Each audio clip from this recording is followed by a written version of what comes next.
Sebelum kita lanjut, jangan lupa like, comment, subscribe, dan nyalakan notifikasinya agar tidak ketinggalan info terbaru lainnya. Semoga bermanfaat. Kalau bukan akal, kenapa Anda menggunakan akal untuk mengakal-akali dalil yang ada di Bible? Kenapa? Loh, saya enggak mengakal-akali loh. Di mana? Coba saudara. Di mana? Kita lihat di apa? Di mana? Apa namanya? Di mana saya bisa Roma lihat? pasal 1 ayat 16. Oke, silakan.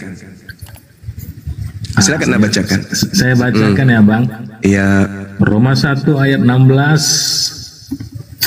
Sebab aku mempunyai keyakinan yang kokoh dalam Injil, karena Injil adalah kekuatan Allah yang menyelamatkan setiap orang yang percaya. Pertama-tama orang Yahudi, tetapi juga orang Yunani. Nah, itu yang pertama ya kan? Oke. Nah, Apa yang Anda baru kelanjutannya ini Bang supaya apa yang saya sampaikan tadi itu menjadi satu kekuatan yang kuat gitu. Di Roma pasal 3 ayat 7 28 Bang. Oh, 28. Silakan Anda mendogma. Saya bacakan silakan. Karena kami yakin bahwa manusia dibenarkan karena iman dan bukan karena melakukan hukum Taurat. Jadi kalau kita melakukan kasih, ya kan, tapi kita nggak apa namanya, boleh nggak saya sedikit nggak ada masuk? iman kepada Kristus, ya sia Bang. Itu yang pertama. Boleh nggak saya masuk sedikit? Boleh nggak saya bertanya sedikit? Boleh nggak? Iya. Anda ke gereja kenapa pakai baju? Ya karena itu kesopanan lah Bang. Ya, sopan tidaknya itu tolak ukurnya apa? Nah, bentar Bang, ada yang datang Bang, bentar Bang, saya nanti turun dulu. besok kalau ke gereja mohon telanjang aja Bang ya, nggak usah pakai akal, karena iman Anda yang akan menyelamatkan Anda. Silakan. Kita saksikan besok saudara kita Kristen ke gereja dengan iman tanpa pakaian baju celana tapi pakai sepatu dengan kaos kaki sampai lutut. Silakan Sijo. Beragama tanpa akal itu sama dengan kambing. Gak ada bedanya sama monyet kerah. Iman itu landasannya akal. Anda itu tidak sampai Bang, kok bilang kerah monyet Bang? Yang tidak menggunakan akal apa Bang? Tadi Anda mendengarkan sendiri kan? Tapi Saudara Anda jangan juga dibilang Kristen Bang. Loh, tadi dia mengatakan di Kristen itu iman dan apa? Perbuatan. Biasa aja Bang, jangan semua dibawa Bang. Benar enggak di Kristen itu iman saja dan perbuatan? Biasa aja dibilang seperti itu Bang, janganlah dibawa. Enggak, saya tanya sama saudara Sijo. Apakah di Kristen itu betul hanya menggunakan iman dan perbuatan? Semua Bang. Bedanya dengan kambing apa? Nah kan menghujat kan. Loh kok menghujat pula? Gini rupanya. Astagfirullahalazim ya Allah ya Karim. Diam dulu.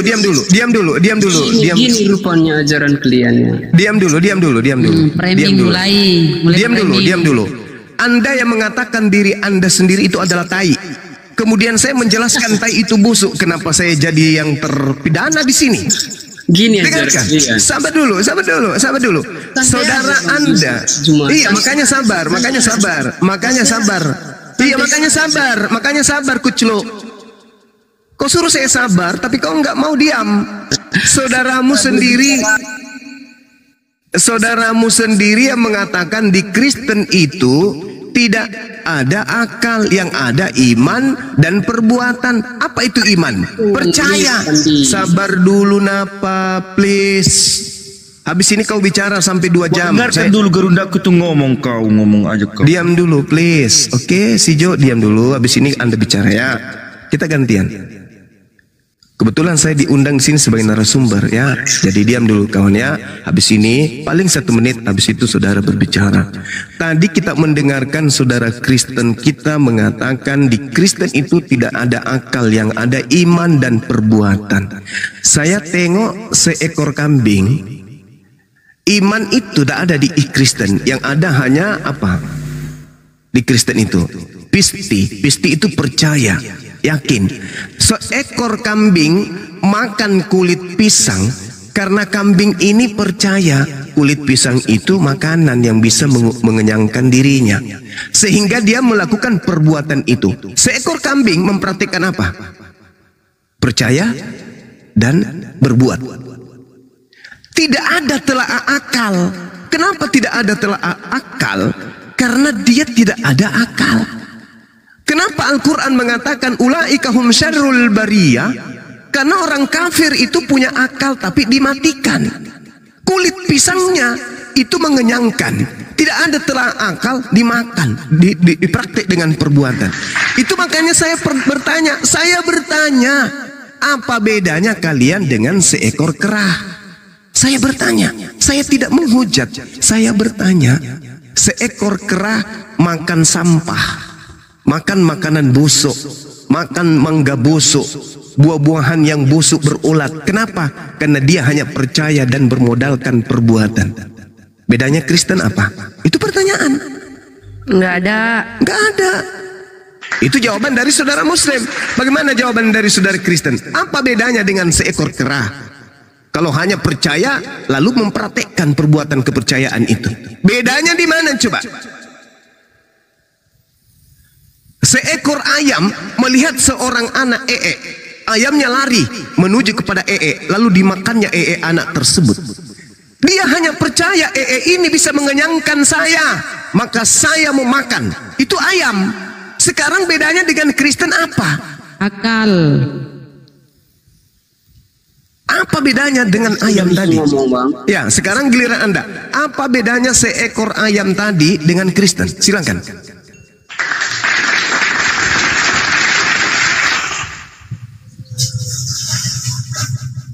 Jadi kenapa abang bawa nama ayam? Nama-nama binatang? Loh, astagfirullahaladzim ya Allah ya Karim. Saya bertanya saudara, saya bertanya. Enggak, inikah ajaran kalian? Ajaran Bible itu yang menyamakan manusia dengan binatang. Tuhan disamakan dengan domba, orang Palestina disamakan ular muda. Pengkhotbah 3 Anda baca. Pengkhotbah 3 Anda baca. Baca Pengkhotbah 3 di dalam kitab saudara. Apa yang dikatakan? Kenapa kok nama-nama binatang yang keluar itu? Loh. Pengkhotbah 3 Anda baca. Apa yang dikatakan di dalam Pengkhotbah 3? Manusia dan binatang itu sama.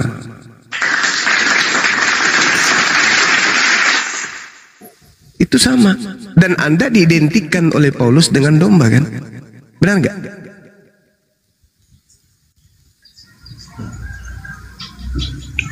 Sakit dulu hati aku bang. Itulah bang, guru ndak salah satunya aku nggak mau bersamakan sama binatang, makanya aku pindah ke ini. Kau Jok mau bersamakan sama binatang? Pengkhotbah 3. Kita kan nggak bisa memaksakan orang lain. Pengkhotbah 3 nomor 19. Apapun itu abang Juma, nasib manusia keimanan orang sama dengan nasib binatang. Jadi jangan sesamakan sama binatang. Loh, abang juga sesamakan sama jangankan Anda, Yesus pun Anda samakan dengan binatang. Kalian identikkan binatang. Itu Yohanes 5, Yohanes berapa itu kawan kan? 2, Yohanes 1:29. Terus abang pun. Benar nggak Yesus Anda setarakan dengan anak binatang, anak domba? Benar nggak? Benar. Sakit dulu hatinya bang. Benar saudara. Kalau abang mau ngomong dulu, ngomong terus aja lah, biar nanti satu-satu kita. Ya, oke. Jadi di dalam agama saudara, Yesus itu disetarakan dengan binatang, diidentikan, diumpamakan dengan hewan. Yohanes 1:29, Wahyu 5 nomor 6. Itu. Tapi kenapa Anda percaya kitab itu? Karena itu lagi tadi, Anda tidak pakai akal.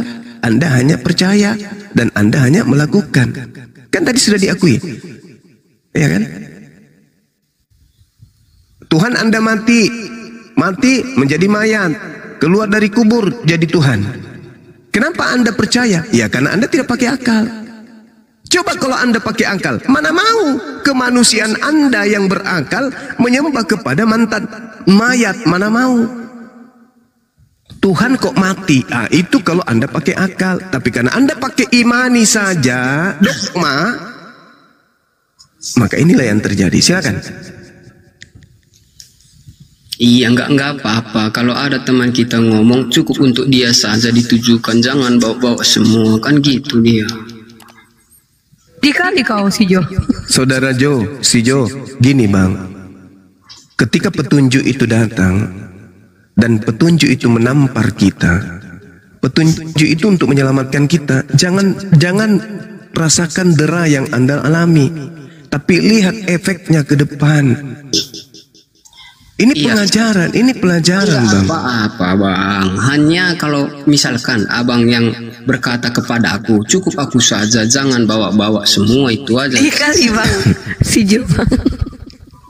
Ya perasaan tadi. Artinya gini, jangan menghina, jangan. Itu kenyataan loh, Jo, yang dikatakan guru ndak itu. Nyata itu. Yoga. Tertulis itu loh, Jo. Hanya tertuju kepada satu orang saja, begitu dia. Jangan bawa semua. Kalau Anda kalian berkata kenyataan, nggak masalah. Saudara Sijo, saya mau tanya, kalau di Kristen itu untuk menjadi seorang Kristen menelaah Bible itu pakai akal atau iman? Semua bang. Akal juga? Iya semua. Masuk akal enggak Tuhan itu mati dibunuh manusia? Nah ini berbicara dengan keyakinan bang, kami percaya. Iman itu bang. Itu iman berarti, katanya tadi akal. Makanya saya berkata, Apa si Jo ini? Apa kata pendeta kan, imani saja, dikatakan pun kau monyet, imani saja kata. Juga kita berbicara diganggu. Mohon maaf Gurunda, ini pasien saya kemarin malam kabur. Masya Allah. Ini pasien dari mana pula? Apa? Enggak lah, lanjut. Si Jo ini saya melihat hatinya udah ada cahaya sedikit, meskipun sudah masih kecil. Tapi insya Allah kalau dia selalu ketemu dengan apa Islam. Kalau soal bercahaya bang, sangat bercahaya bang. Masya Allah. Dipuji sedikit langsung bang. Baguslah. Dia, bang. Artinya kalau ada cahaya dalam hati. Saya hanya ingin tanya satu saja bang. Kalau ada cahaya di dalam hati. Biar aku bertanya satu saja bang. Jawab aja nanti bang. Allah katanya maha kuasa bang. Ya benar iya, bang. Benar. Jadi apa saja bisa Allah itu bang.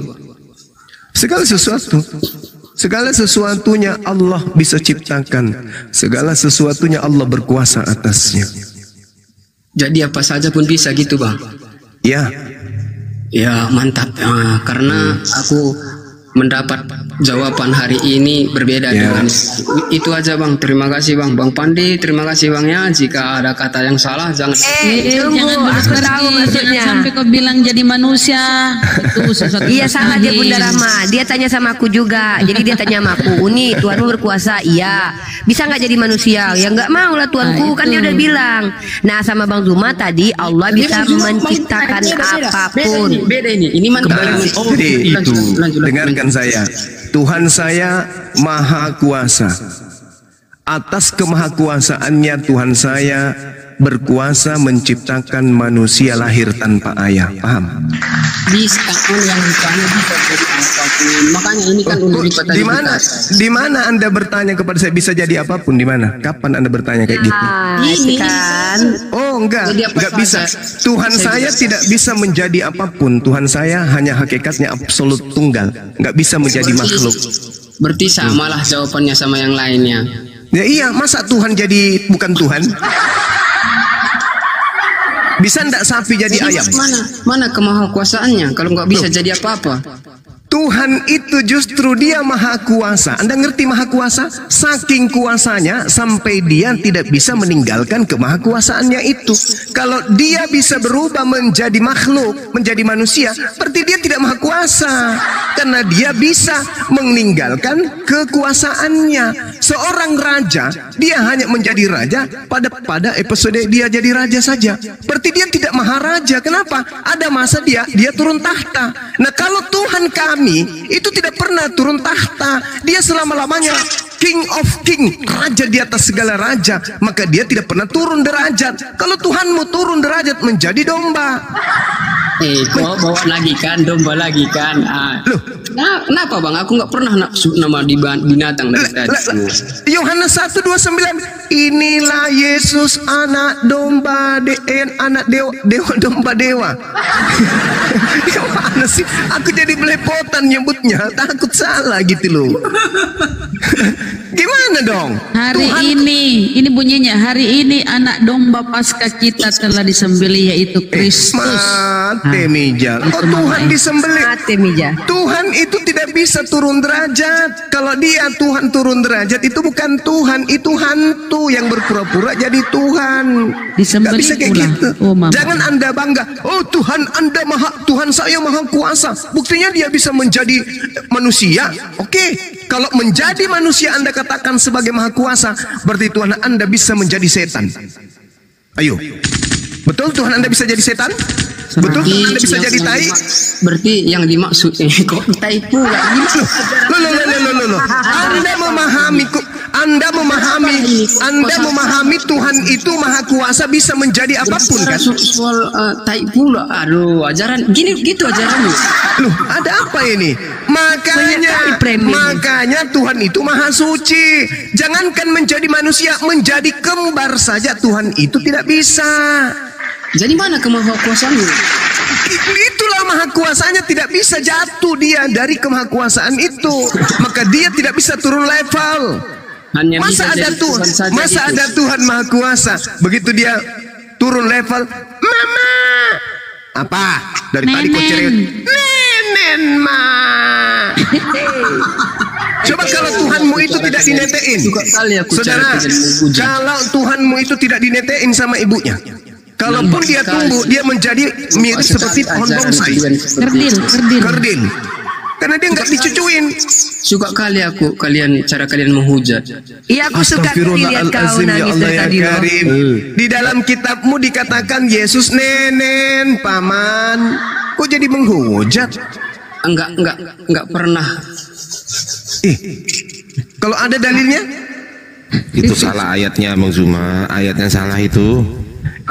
Jadi gini saudara Sijo, saya tahu saudara Sijo ini orang baik, anak yang baik, hatinya lembut. Saya tahu itu. Tapi ketika kemudian Anda dalam komunitas Kristen belajar Bible, orang Makassar bilang sama-sama sifat tolo-toloi. Tidak ada di antara kalian yang terbit atau orbit atau tampil sebagai pengajar yang mengandalkan akal. Kalian saling membodoh-bodohi satu sama lain. Kenapa itu? Bodoh itu identik dengan orang yang tidak berakal. Bodoh itu adalah situasi di mana orang itu tidak memfungsikan akalnya. Ketika Anda menjadi Kristen tanpa akal, berarti menjadi Kristen dalam lautan kebodohan.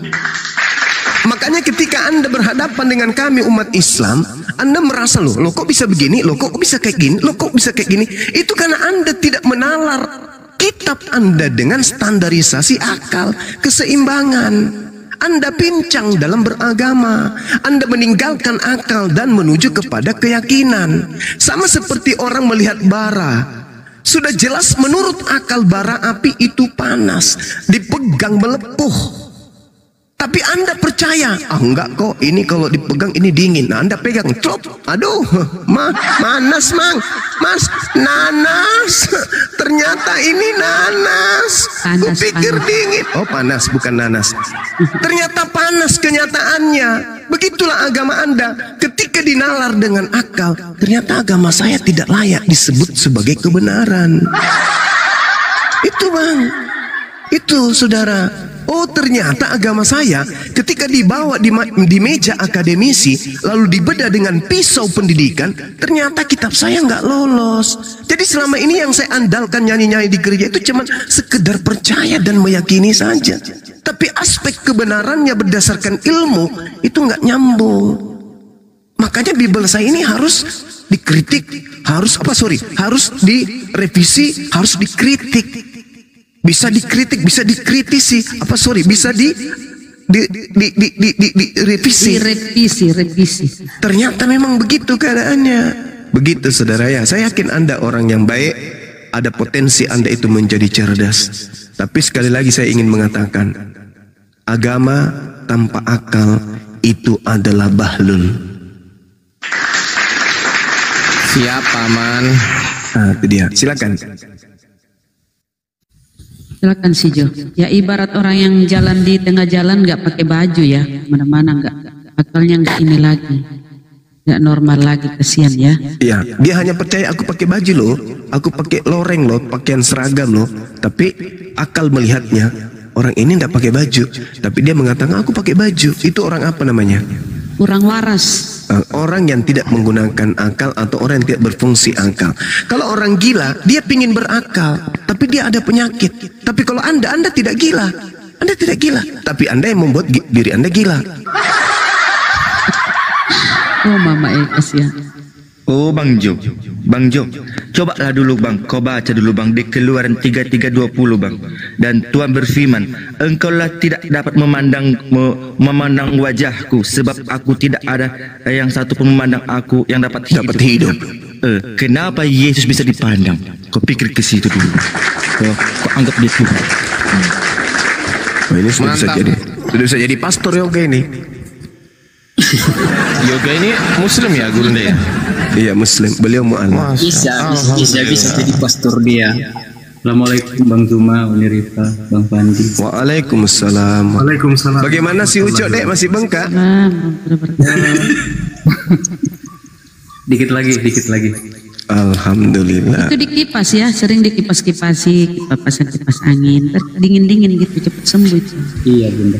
Ini Bang Jimu alaf yang yang sunatnya sakit sekali ini ya. Iya. Enggak, Masya Allah. Nikmat Bang, enggak sakit, nikmat kali. Padahal kata orang kayak digigit semut ya, ternyata sakit.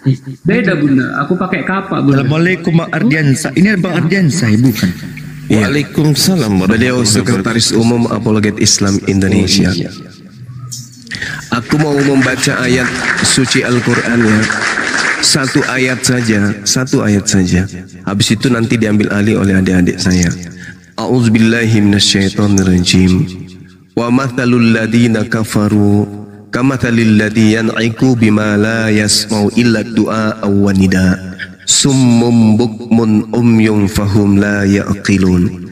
Dan seperumpama bagi penyeru umat Islam, ustaz, kiai, ulama, apologet Islam menyeru kepada orang-orang kafir adalah seperti seorang gembala yang meneriaki binatang. Mereka hanya mendengarkan suara dan panggilan saja, tetapi mereka tidak mengerti.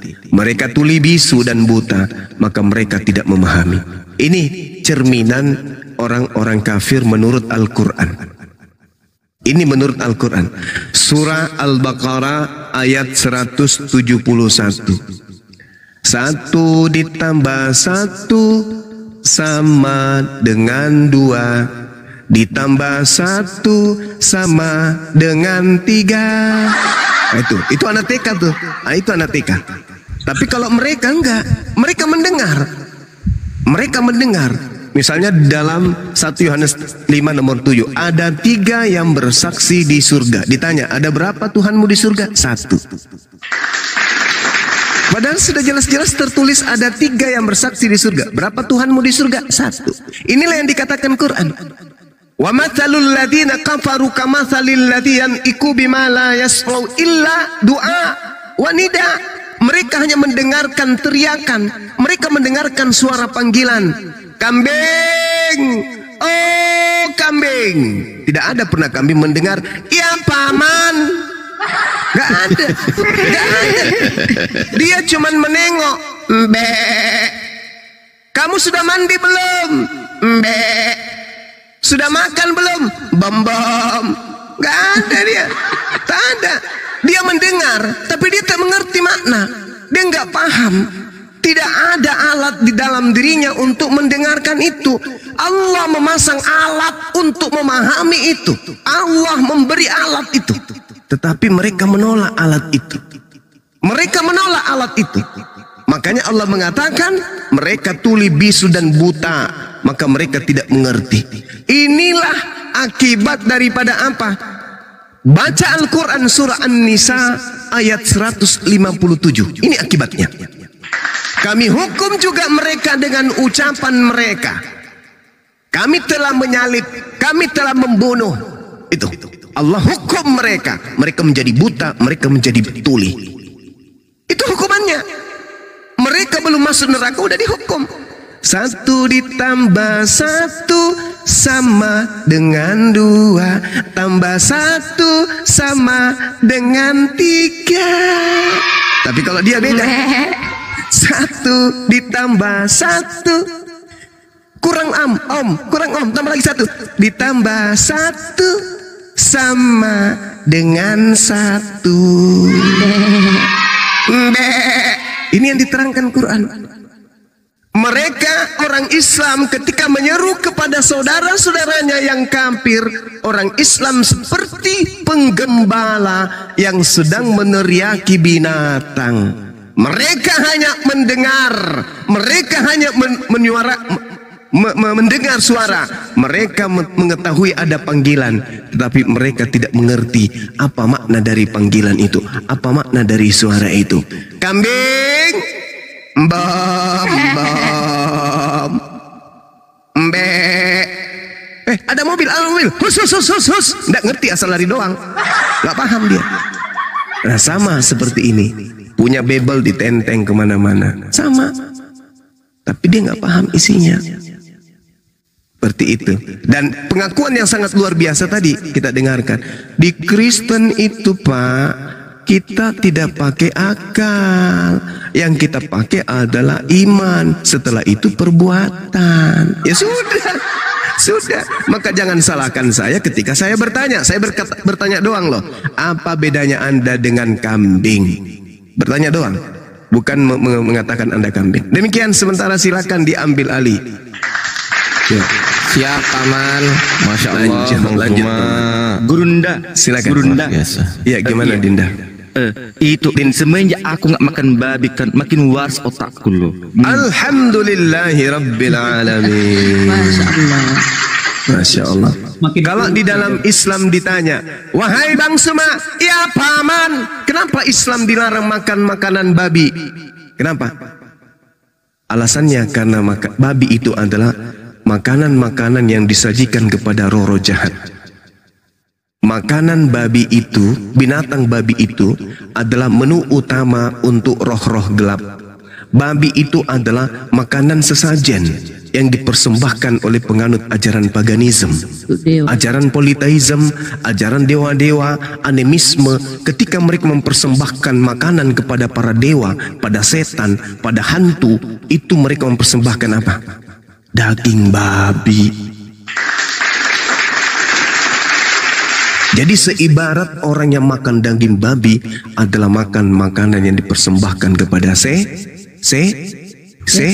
setan. Makanya di Islam dilarang. Yesaya 66 nomor 17. Tuhan akan datang membakar seluruh pemakan babi. Kenapa bisa? Ya karena babi itu makanan yang disajikan kepada berhala-berhala. Babi itu adalah makanan-makanan untuk dewa-dewa. Coba tanya teman-teman yang sering mempersembahkan babi, khususnya mereka yang menyembah dewa-dewa. Teman-temanku misalnya agama tolotang atau agama animisme. Wahai saudara, kamu kalau melakukan sesajen, apa yang menjadi menu utama? Papi. Kalau bukan papi apa? Anjing. Itu. Dan itu adalah makanan kesukaan yoga sebelum masuk Islam. Bahasanya. Yalah, Iya, makin banyak pita-pitanya, cacing pitanya merah-merah kulitku sebelumnya. Ini udah hilang merah-merahnya paman. Nah, Gurunda. Jadi orang yang menyajikan makanan babi sama yoga itu seibarat dia menyajikan makanan kepada setan. Karena memang dalam Al-Quran setan itu sekelompok dengan kafir. Surah Sad. Itu. Ngeri ah. Ngeri loh. Ngeri. Kenapa itu Gurunda babi itu haram ya? Karena babi itu sebelum kawin ya dengan betina itu dia ini dulu, dia pemanasan dulu dengan sesama jantan loh. Mama itu dia ya. Jadi seperti makanya babi itu ya Allah haram. Dia pemanasan dulu sesama jenisnya, sama laki misalnya dia jantan tuh. Dia anu dulu jantan itu. Setelah ini terpuaskan jantan, barulah dia cari betina. Mama Dan kalau lapar tak ada makanan, tainya sendiri dimakan, betul nggak? Tainya dia balik ke belakang makan tai atau apanya. Mama. Makanya pendeta Bunda apa dia mengesahkan LGBTI itu kan karena makan babi dia. Mama Nauzubillah. Bunda Rahma ini kok tahu kali soal babi? Jangan-jangan punya kandang babi di belakang rumah. Karena penyelidikan, pernah bertetangga dengan saudara pemakan babi ya gitu. Kirain pernah pernah punya sendiri di belakang rumah Bunda. Makanya kok paham kali, Bang. Makanya begitulah itu babi. Pemanasan dulu mereka. Kalau orang tua saya dulu di Palopo sana, kalau dia ada nangkap babi, itu digantung di pohon. Jadi pagi digantung di pohon besar, itu kurang lebih seperti yoga badannya, digantung di pohon babinya, ya. Sebentar kita pulang dari tambak, babi itu sudah nggak ada. Iya, hilang itu. Manain? Diambil sama orang sebelah kampung. Ekor babinya Gurunda. Diambil sama tetangga sebelah. Jadi kutanya sama bapak, Pak ini nggak berdosa, enggak, itu kan halal bagi dia dan ini hama bagi kita. Daripada dia membusuk di sini, lebih baik begitu kita bunuh karena mengganggu, ini hama, datang dia makan, tidak apa-apa, tidak masalah. Soalnya itu kalau dijual ke mereka, nah itu kita makan uangnya nggak boleh. Tapi kan di Bible mereka perjanjian lama itu ya, punya Yahudi itu haram, cuma diedit ditambah menjadi hutan, babi hutan. Tadinya babi tok, tapi ditambahi hutan, akal-akalannya ya. Mungkin maksudnya jangan makan sendiri di hutan, bawa ke kampung, di tengah-tengah kampung kita makan rame-rame maksudnya. Mungkin maksudnya orang tuanya Gurunda itu daripada ini kan sama dengan membuang bangkai babi ya Gurunda ya. Iya. Ya, membuang bangkai babi gimana caranya dibuang itu supaya bangkainya nggak tertinggal di situ, ya digantung lah. Ketika digantung itu terus diambil sama orang, ya sama aja kita buang. Iya betul. Dibuang ke bangkai itu, dibuang pada sampah, tempat sampah kan gitu. Jadi kita sapa dulu Gurunda. Iya, ini ada.